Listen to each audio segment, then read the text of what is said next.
Hi friends, please subscribe to Amravati Media and press the bell icon for more latest updates. Lokesh తోడల్లుడు care of controversy. Muthukumilli Sribharat. AP politics గురించి అంతో ఇంతో అవగాహన ఉన్న వాళ్ళకి మాత్రమే ఈ పేరు తెలిసుండవచ్చు. అదే నందమూరి బాలకృష్ణ చిన్న అల్లుడు. లోకేష్ తోడల్లుడు అంటే మాత్రం ఎక్కువ మంది ఠక్కున గుర్తుపట్టేస్తారు. విశాఖపట్నం సిట్టింగ్ ఎంపీగా ఉన్న శ్రీభరత్ వేరే ఐడెంటిటీలతో నాకేం పని అనుకున్నారో ఏమో కానీ ఇప్పుడు వైజాగ్ పాలిటిక్స్ని తన చుట్టూ తిప్పుకునేందుకు చేస్తున్న విశ్వ ప్రయత్నాలు వికటిస్తున్నట్టు చెప్పుకుంటున్నారు. తన లోక్సభ నియోజకవర్గం పరిధిలో 7 ఎమ్మెల్యేలు ఉండగా ఒకరిద్దరు ఎమ్మెల్యేలు మినహా మిగతా వాళ్లతో సత్సంబంధాలు లేవన్న గుసగుసలు వినిపిస్తున్నాయి. వచ్చే ఎన్నికలలో అసెంబ్లీ బరిలో దిగాలన్న ఆలోచనతో ఆయన సమాంతర రాజకీయాలు నడపడమే అందుకు కారణమన్నది పార్టీ ఇన్నర్ వాయిస్. ఈ ఏడాది మొదట్లో విశాఖ కూటమి ఎమ్మెల్యేలు ఎంపీ కలిసి మీడియా ముందుకొచ్చారు. టీం వర్క్ ఎప్పటికీ నిలిచి ఉంటుందని, మాకు ఎదురు లేదని ప్రకటించుకున్నారు. అధికారం అన్నాక ఆ మాత్రం జోష్ సహజం అనుకుంటుండగానే చర్చ భీముల వైపు మళ్ళింది. భరత్ ఈసారి అక్కడ నుంచి పోటీకి సిద్ధమవుతున్నారట కదా అంటూ సిట్టింగ్ ఎమ్మెల్యే గంటాను ఎవరో కదిలిస్తే ఆయన ఆసక్తికరమైన వ్యాఖ్యలు చేశారు. భరత్ ఎమ్మెల్యేగా వెళితే నేను ఎంపీగా పోటీ చేస్తానని గంటా అనడంతో టీడీపీ వర్గాలు ఉలిక్కిపడ్డాయి.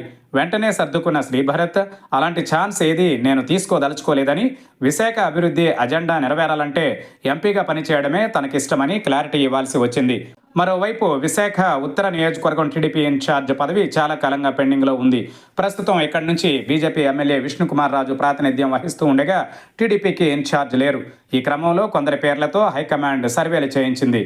ఇక నియామకమే పెండింగ్ అనుకుంటున్న టైంలో ఎంపీ భరత్ ఇక్కడ కర్చీఫ్ వేశారట.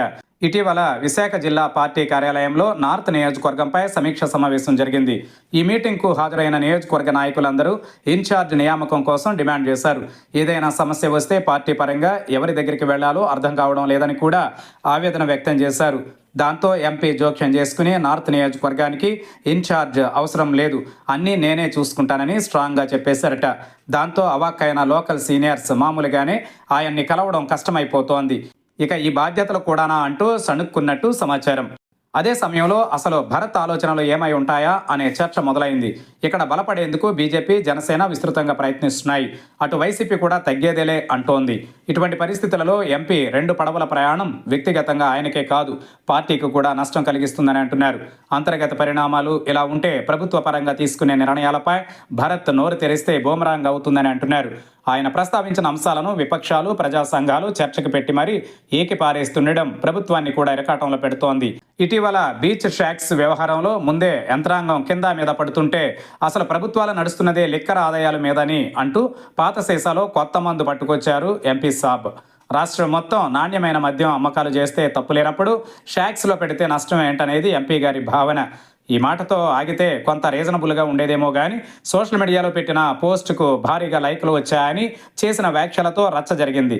సరిగ్గా ఇక్కడ నుంచే ప్రతిపక్షాలు, ప్రజా సంఘాలు తగులుకున్నాయి. బీచ్లో బార్లు తప్పు కానప్పుడు భరత్ తన విద్యా సంస్థల్లోనూ వాటిని ఏర్పాటు చేస్తారా అంటూ నిలదీశారు. ఈ గోల నడుస్తుండగానే డేటా సెంటర్ల మీద వివాదం కొత్త మలుపు తీసుకుంది. వాటికి నీరు, విద్యుత్ వినియోగం విషయంలో ఇప్పటికే రకరకాల అనుమానాలున్నాయి. వాటిని నివృత్తి చేసేందుకు ఎంపీ పూర్తి సమాచారంతో జనం ముందుకొచ్చారు. అంతవరకు బాగానే ఉన్న అదే ఊపులో సింహాచలం ఆలయ భూముల కేటాయింపు నిబంధనల ప్రకారం జరిగిందని చెప్పారు ఆయన. వాటినే హైకోర్టులో ఛాలెంజ్ చేశారు జలబిరదారి నేషనల్ కన్వీనర్ బొలిశెట్టి సత్య. ఎకో సెన్సిటివ్ జోన్ కావడంతో అనుమతులు రద్దు చేయాలని చేసిన అభ్యర్థన ఆధారంగా రాష్ట్ర ప్రభుత్వానికి నోటీసులు జారీ అయ్యాయి.